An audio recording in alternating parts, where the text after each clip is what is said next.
today ANMF Tasmania raised the alarm. They've declared the Launceston General Hospital Emergency Department catastrophically overcrowded. That's because there were 64 patients in the emergency department today. 41 of those patients were admitted.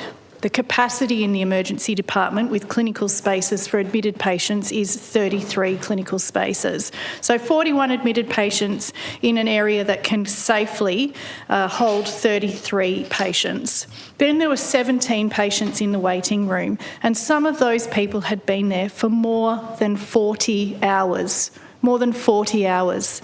That is a long time to be waiting for care when you are feeling unwell, and it's an unsafe amount of time to be waiting. The emergency department is understaffed. There were 25 rostered staff on when 28 are needed for safe staffing levels. So not only do we have too many patients overcrowding the emergency department, but we also have less staff than are needed to care for the patients in there.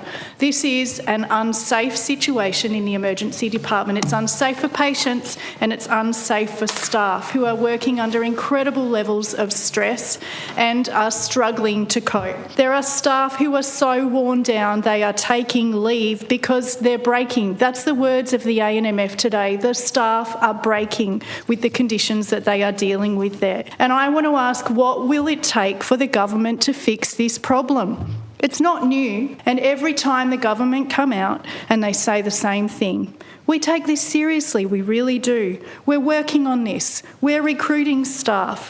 What we have is a government ignoring the evidence. They're ignoring the terrible situation for patients. They're ignoring the reports of staff experiencing difficulties. It's time for the government to stop ignoring this. It's time for them to stop fiddling at the edges. It's time they stepped up and took real action that will actually make a difference. The government need to do something more than what they've been doing, and we've got a few suggestions. 41 suggestions, actually. That's how many suggestions and recommendations that were in the ambulance ramping inquiry report that came out last year, and none of them have been addressed. There's still 41 recommendations waiting to be implemented, and they would make a difference. That report was comprehensive. It looked at the situation across the board, and it made recommendations that would make a difference to the emergency department and to ambulances and to the response times.